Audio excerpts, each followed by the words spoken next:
Azərbaycanda sosial şəbəkə istifadəçiləri üçün tamamilə yeni və olduqca sərt bir dövr başlayır. Prezident İlham Əliyevin təsdiqlədiyi yeni qanuna əsasən ölkədə 16 yaşı tamam olmamış şəxslərin sosial şəbəkələrdə fərdi rəqəmsal hesab açması rəsmən qadağan edilir.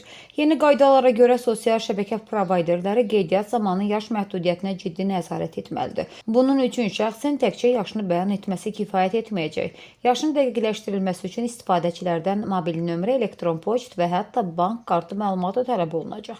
Sistem belə işləyəcək. Provayder bəyan edilən yaşın doğruluğunu yoxlamaq üçün göstərilən bank kartından geri qaytarılmaq şərti ilə pul vəsaiti çıxacaq.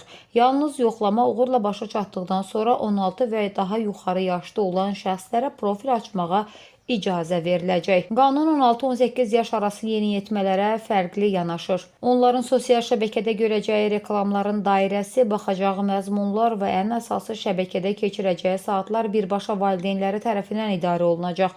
Valideynlər bu nəzarətə görə qanunən birbaşa cavabdehlik daşıyırlar.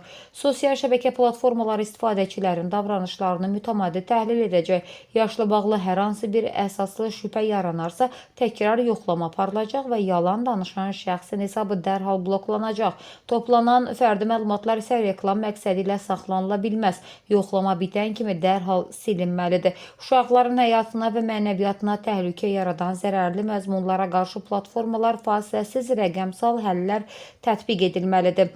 Şübhəli video və ya mesajı aşkar edildiyi andan etibarən provayderin texniki müdaxilə və silmə müddəti 24 saatdan artıq ola bilməz. Bəs indiyə qədər açılmış hesablar nə olacaq? Qanun rəsmən 12 aydan sonra qüvvəyə minəcək. Həmin müddətədək provayderlər texniki bazanı qurmalıdır. Qanun qüvvəyə minən 2016 yaşdan aşağı uşaqlara məxsus mövcud olan bütün hesablar tamamilə silinəcək.